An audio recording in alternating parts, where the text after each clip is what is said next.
there's nothing you can do to No. stop me.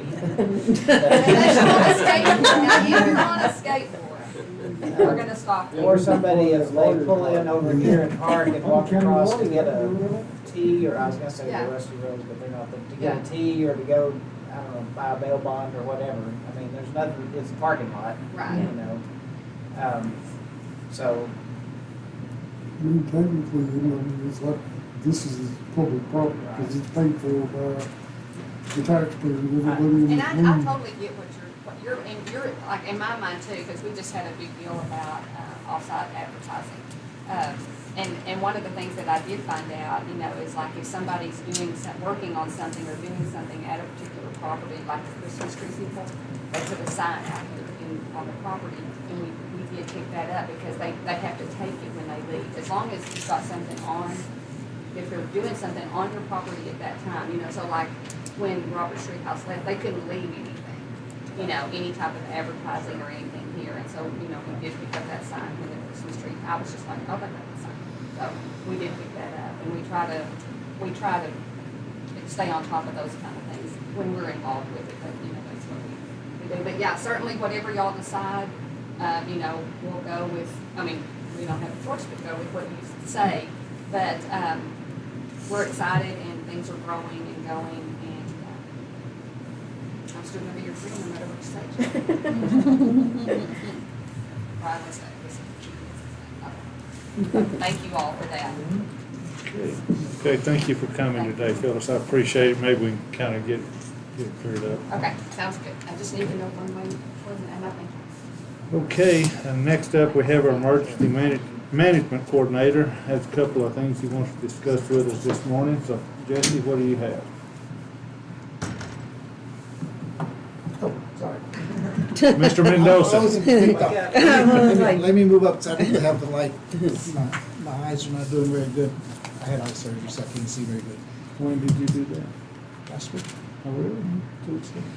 But I can see really good now, just not quite there yet. But just a real quick update on the border. It's good news this time. Most of it's good news.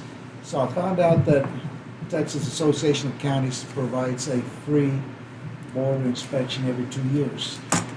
And so I'm gonna call them and set it up. We're like a year and a half overdue on it, slipped through the cracks somewhere. But we also had Johnson Controls look at it 2 weeks ago and told us that, well, they did the PMs at the border's just fine, but it's a different kind of inspection, I would assume. Having said all that, the last time, and I'm just giving you an update on all this, I had told you about the compressor head, and we had one bid for $2,500 something. Caprock said it was under $1,000. It was exactly $977. I had them come over and look at it, and they had actually installed it several years ago. The warranty was past due, so because we needed that compressor, we went ahead and jumped on it and had it installed.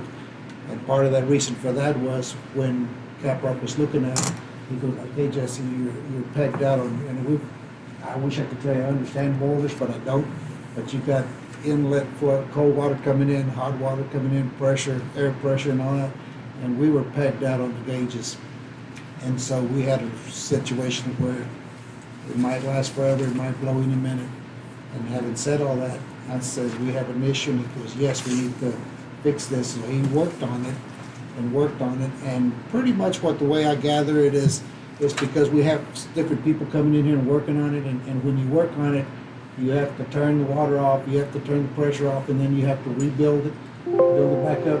But you have to stay there forever till it normalizes.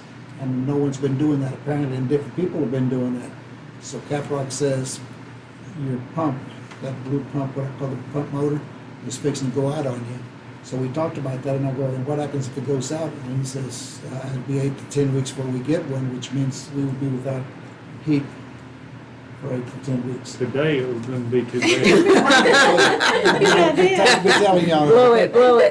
So I had him do that. I had him do the plumbing work that was required to keep us going, and he put in a couple of relief valves and backflow valves, and got us neutralized where we can maintain that pressure between 25 and 30 to keep us going. That motor's still going to go out on us, folks, So the work that he did was plumbing work that needed to be done right there and then, and that cost us $1,876.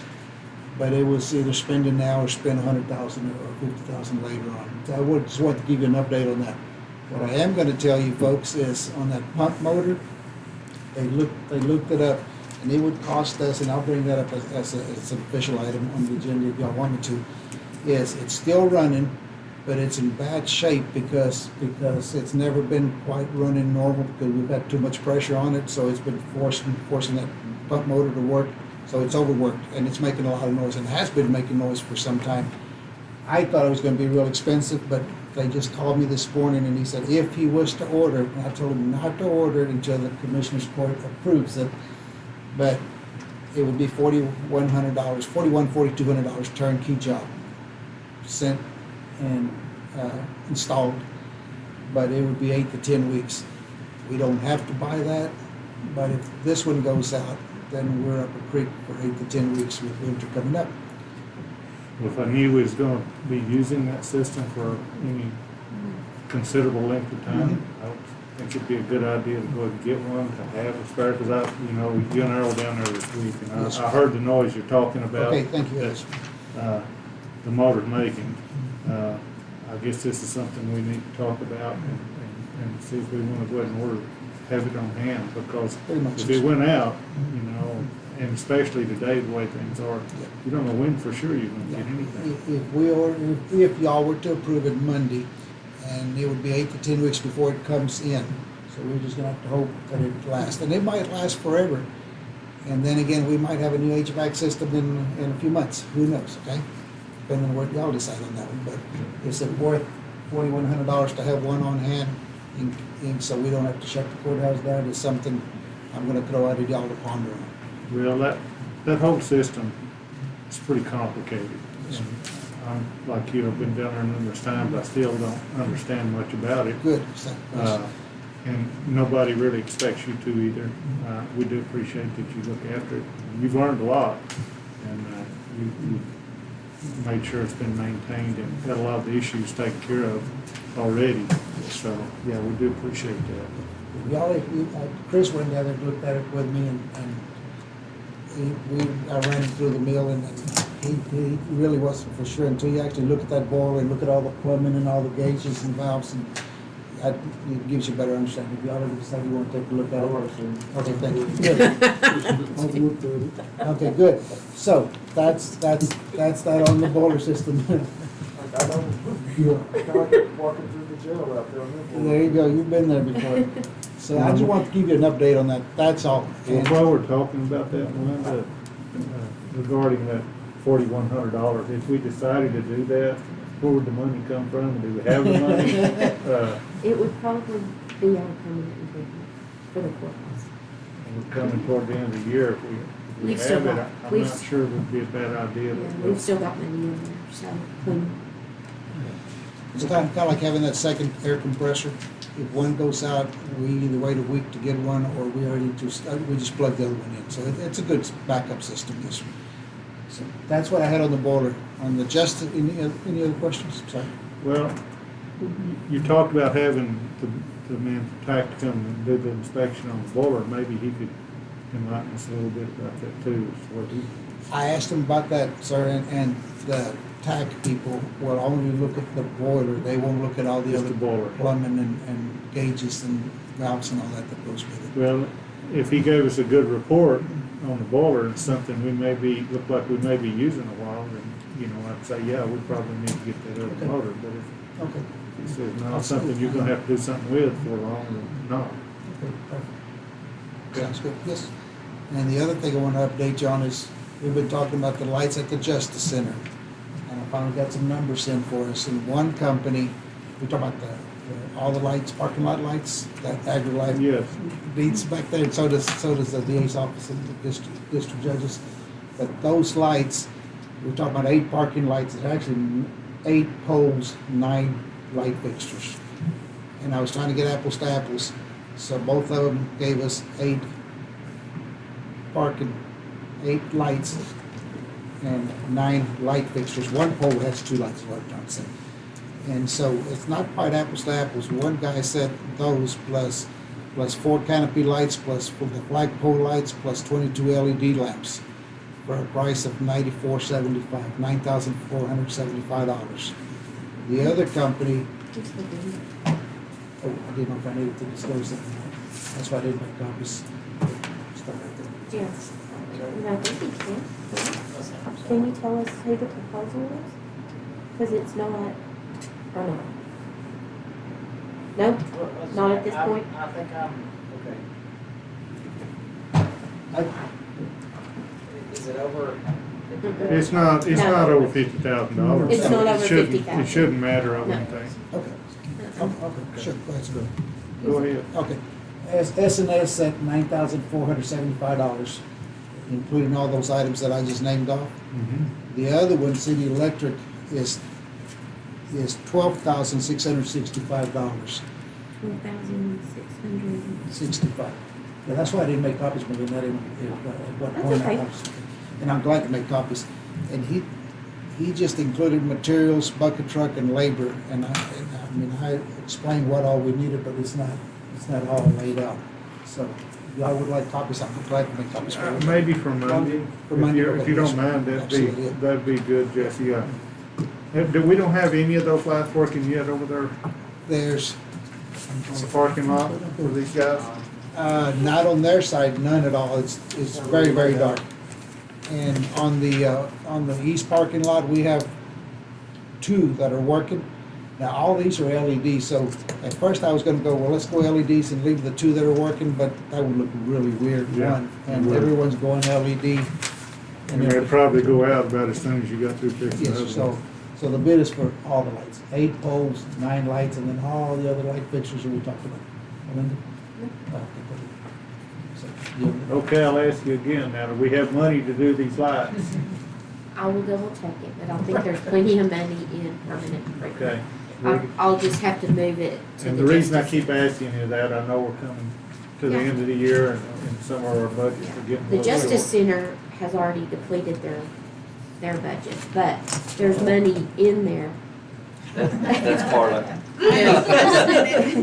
But there We have a are good sound funds that I can move Okay. around, that we can move around. Well, if you So would check I'll look on at that Fund for, 11. for Monday, I'd appreciate it. Yes, sir, I I will. did. And so to clarify this, Monday, you want me to request that pump, the $4,100 for the pump, or do you want to just? I wanna wait till we see what tax says about that boiler unit. Okay. That would be my suggestion, and just see, how we stand on that, because I don't have any, I think it's still pretty good, but I don't know. I'd be interested to see what he says, Sure. so. Yes, all we need to do is just Yes, ask Al about the that- lights. that would be my suggestion. If anybody has anything different to say, let's hear it. Okay. Well, thank you, Jesse, for a good report. And, okay, I believe that completes our agenda for today. Now we go back over Mondays to see what we might have left out. I know, we will approve the minutes of our regular meeting of, Andy, Blaine, thank you guys all for coming today. Always welcome. Appreciate you. Watch this corn. Pretty important. She'll try to trip. Oh, yeah, she That's how will. you do when Kenny goes, pull that cord.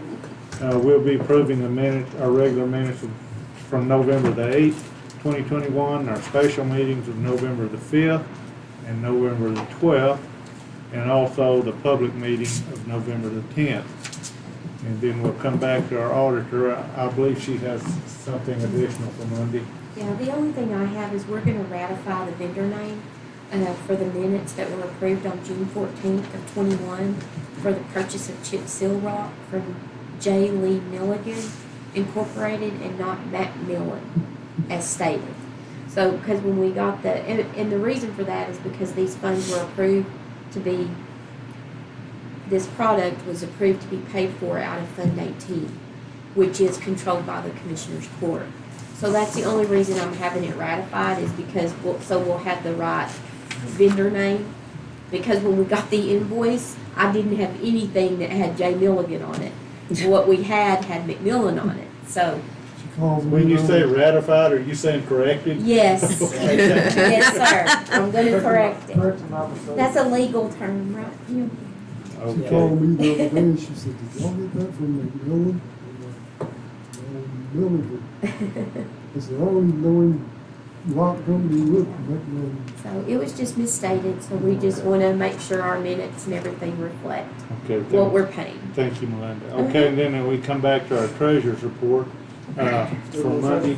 Still no sure. And I don't believe we have anybody here. They do have some items on here for Monday, but I guess we'll hear about it Monday. That was all that was on the county judge's, list to talk about this morning, and then the sheriff's office. I guess the only other thing I see after that will be Jeffrey Snyder will be here, from the city of Plainview to talk about a couple of things, some economic development and some trust properties. So we'll be hearing from him Monday, and then our county attorney, I believe, has several items to talk about Monday. I do, I thought y'all might have missed seeing me, so. Just one note on Jeffrey's deal, I have visited with him a little bit, and I don't know all the details, but I think he may be asking y'all to go into a closed session to discuss That's where I those understand things, it. so. I've got several things, I won't take up too much of your time today, but just so you kind of know what's coming up. We finally have a signed agreement back from the city on the Christmas lighting after much consternation on my part. And they asked for one change with regard to the indemnity provision, which I made and sent to them, because it's between two governments. They're kind of in the same boat as we are as far as indemnity provisions and debts and things like that. So, and then I put another provision in there when I sent it back saying they would do the work in a good and workmanlike manner after we had the dang cord stretched across the bottom step up, in the air one day. So I'm going to ask y'all to, I guess, sort of reapprove that and authorize the judge to sign the revised agreement. Then I put on back on the agenda the global, I don't know why it's so dang hard for me to say that word, opioid settlement from the Attorney General's office, and if y'all decide to do that, there's some documents that'll have to be signed and sent back into them. Okay. So, then there is a proposed agreement between the city, the county, and the EDC. Basically, there's currently, the city has one, we have one, and this would sort of combine everything and also put the director under the city's employment and retirement and all that kind of stuff. I think I need to look back over it, but I think it pretty well is very similar, except for that feature, very similar to what we have already as far as what's in there. And so I put that on y'all's agenda to consider. And then the next thing, the Intersect, which is the joint venture between Oxy and White Energy for the carbon dioxide capture from the ethanol plant. As everything else, the pandemic slowed them down and stopped them in their tracks, and so they're getting that back cranked up. But when we did the agreement with them to begin with, they thought that they would be up and running by this coming January. And so that's when the agreement starts, and obviously they're not, so they would like to ask y'all to amend that contract or that economic development agreement to bump the start date back to January of 2025. And then they'll be 2025? yeah. Why would it be so long? I'm not sure because, although, I think we did that in 2019. I don't know. I thought that was kind of long. I'll go back and make sure I didn't misread the date. Okay. But anyway, they are asking to bump that back. I could understand them bumping it back for the reasons you stated, but 2025 Yeah. seems seems pretty long, but, yeah, I'd like to hear what they I'll say. make sure that's correct and make sure I'll send an email to them and make sure that's what they meant to ask for. And then the final thing I have for y'all is a public hearing to consider and possibly create Hale County Reinvestment Zone number 10, which would cover the Abernathy Solar project. And so you'll need to open up for any kind of public comment. I think Faith Tyler, she's on the agenda, but I would assume she'd just soon make her comments in connection with that, then wait to see what y'all do and then say something. So, but anybody else that wants to speak on it, we've sent notices to the Abernathy School District and High Plains Underground Water Conservation District. We're required to notify the other taxing entities of the hearing. That's been done, and the notice was published in the paper last Saturday, so we're good on all the notices. And then y'all can, if you decide to do that, there'll be an order to create that, and then we'll move on toward, they've sent us an application for either a tax abatement or an economic development grant agreement, and so then y'all can discuss, and I'll at a later date put that on the agenda to discuss how you want to approach that. I've had a couple of ideas, and so that'll be coming down the road. But Monday's just the reinvestment zone. So. Okay. Does anybody have any questions or comments of Jim regarding any of his items? Okay. Thank Thank y'all. you, Jim, appreciate it. Okay, and as he mentioned, Faith Tyler will be here to discuss update on the 313 application with Abernathy Solar Project and the Abernathy Independent School District. Is there anything that anybody sees we've missed this morning on the agenda for Monday or anything? Okay, there being nothing further, this will conclude our Commissioners' work session